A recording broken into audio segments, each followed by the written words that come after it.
Now, I myself was practicing and trying out Nate's method, and I came up with a few questions that I thought we could ask Nate. Questions that can hopefully reveal more of the mystery that is the long card spring.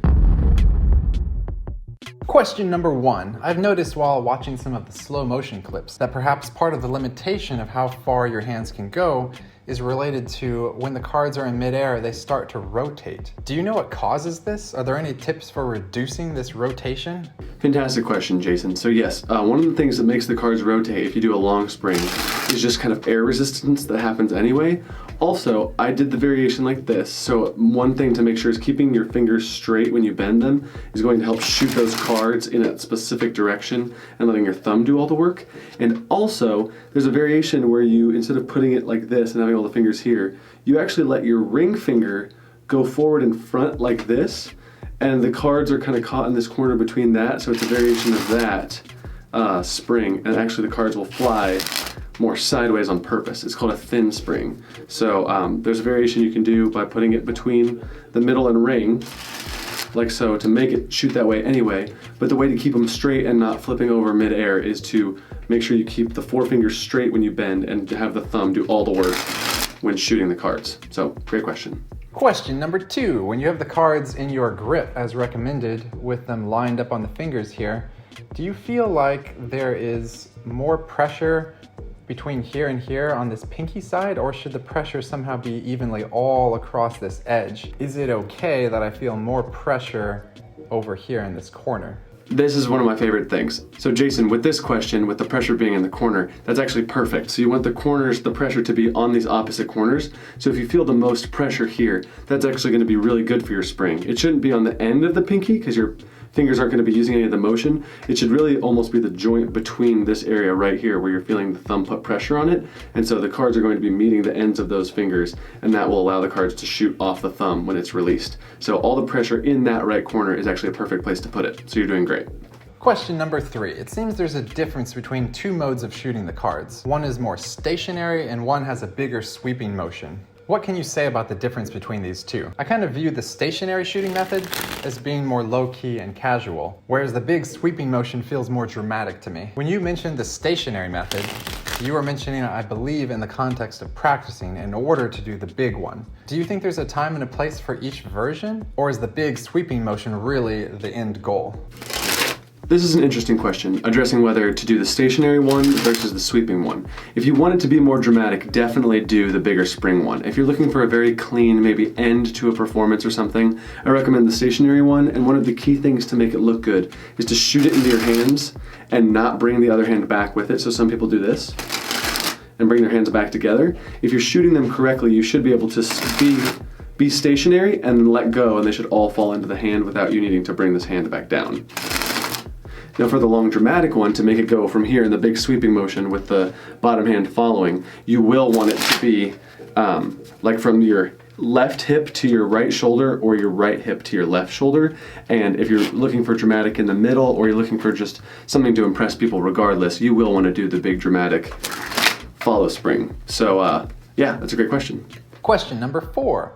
In regards to the more static shooting method and the big sweeping method, are there any differences or tips in trying to accomplish one versus the other? For example, to me, it seems like when I'm making the hand basket, or the claw, as I like to call it, it makes more sense to be slightly curved for the stationary shooting method. But with the big sweeping method, it almost seems like you want them more flat out, just so with the inertia, you can sweep up and have like a broader net to catch all of them and just mash them up here. What do you think about that?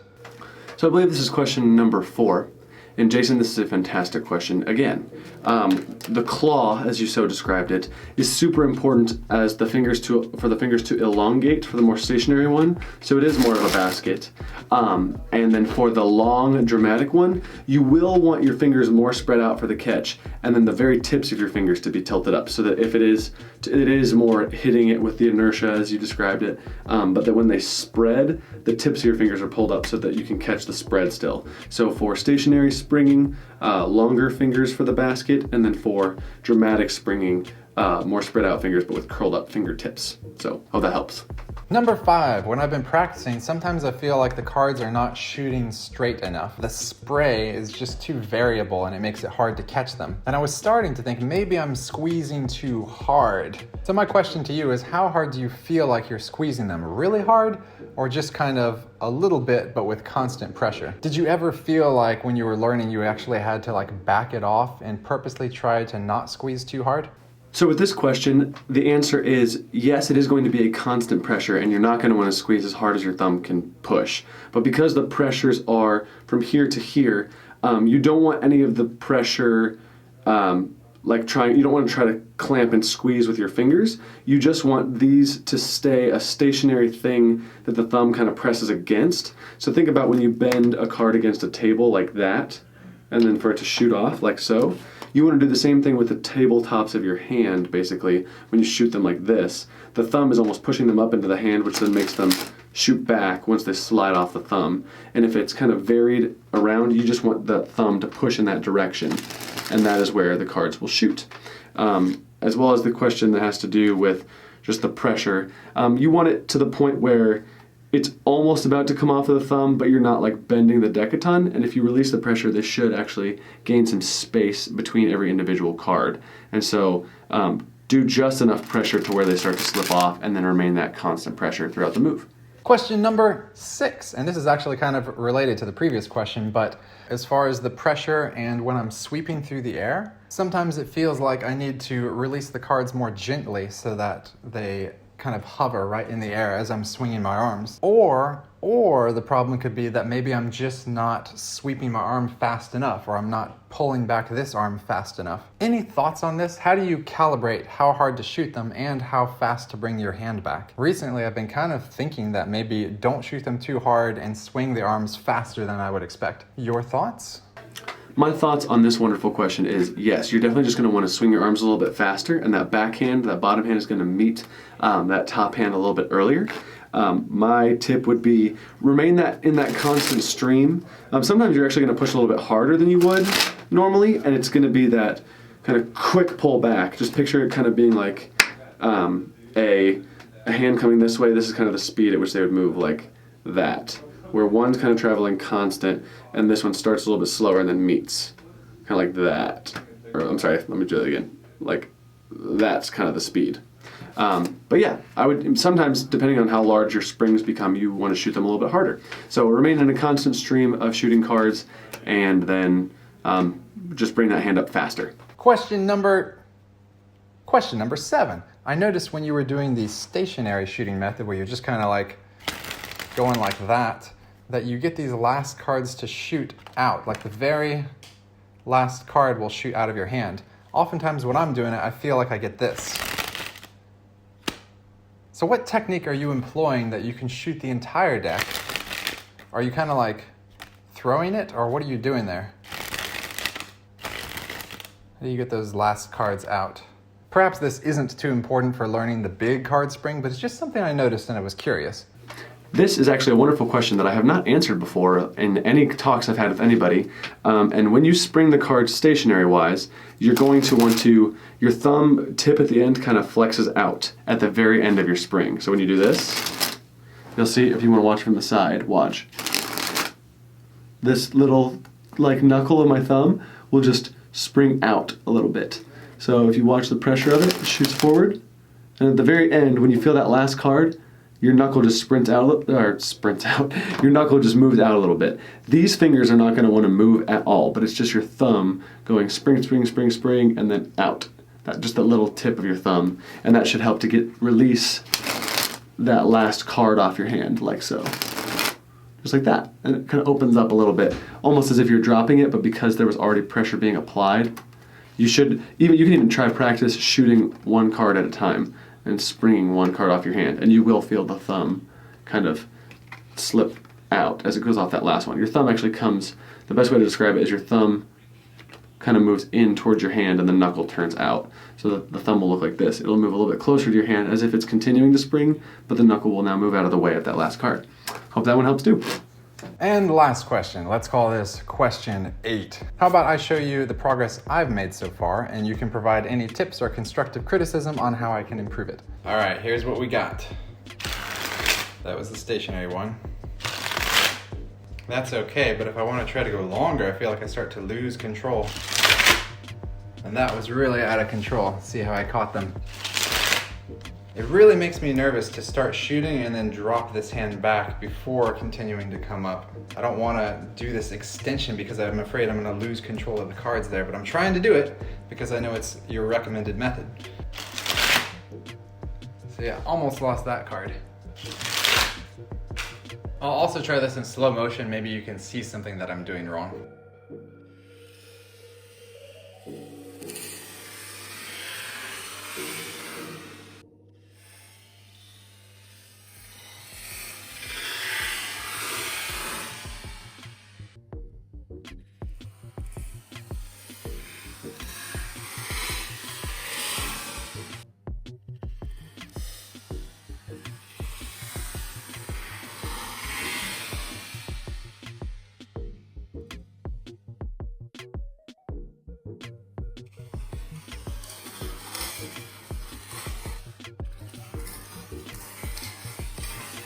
Anyways, now that I've embarrassed myself by showing my many failures, I can see that the cards are sometimes rotating too much and then they'll fall out of my catching hand, or sometimes the spray is just too variable so it's hard to catch. And it just feels like my arms are not getting wide enough apart. Like I feel like I'm never getting to this point like where you were in the video, where you, at 1 millisecond, your hands are just even more than shoulder width apart. That's, for me, the goal. That's what I want to achieve. But if you have any tips or anything that you saw that you can correct me on, I'm definitely interested in hearing that. Hey Jason, thank you so much again for having me on. So here's a huge tip that I noticed something you were doing, and this will help the people at home. When you're practicing the big spring, you're not gonna want to practice it horizontally at first. Something that really helps is shooting them straight down, because gravity will help you. So you kind of want to practice shooting them straight down into your hand, and that should help you with the length of it and then being able to drop your hand. So if you were to drop your hand, you can't really see it in my video, but let's say all the way down to maybe your waist level, practice catching every single card at your waist, and that will automatically give you this distance that's about this much apart already. And then because you're shooting it hard enough, you're going to be able to shoot that at that distance. So maybe when you turn it from this position to this position, you're going to want to shoot them a little bit harder off your thumb. But because of that, you're going to be able to shoot like this, and that can also help you practice dropping that lower hand. And what I noticed doing it a couple more times was when I pull down, you don't necessarily have to pull that far back before this hand starts moving away, before the shooting hand starts moving away. You want to you don't need to move this one all the way back. This can move maybe a foot or less away, and then you can continue moving that right hand or your shooting hand back further. So biggest tips I would give you would be practice shooting it down into your hand, and that will give you more distance in a stationary way, and then you'll be able to change that into a horizontal position by the strength you use to shoot the cards. And then also, just making sure that you're consistent by doing the stationary one, of having them end up in a very, that one just came off weird, having them end up in a very neat pile. As you can see, mine are, even in a stationary one, sometimes they can be like kind of scattered like that, but you'll know you're doing the spring correctly when you do a stationary one, and they almost land in a kind of messy but very square, like you could easily square the deck. If you've got cards like littered all over the place like this and have to take a little bit longer to square the deck after you've done a stationary spring, then you maybe want to keep practicing your stationary spring till you're super consistent with how well they line up in a stack, and that should be able to give you the distance you need to do something like that. It's also faster than you think. Obviously, you can probably tell in that part of the video that some of that catching and that moving is very quick. So yeah, basically what you're going to want to do is get to a point that's dropping the hand out to a point and then moving that whole thing together. And then in practice, you'll just start being able to lengthen it. So yeah, biggest tip would be practice that stationary spring to where it's very, very, very consistent, and they're all lining up to where sometimes you don't even need your fingertips. Like I could do it in an open hand and it would be fine, like that.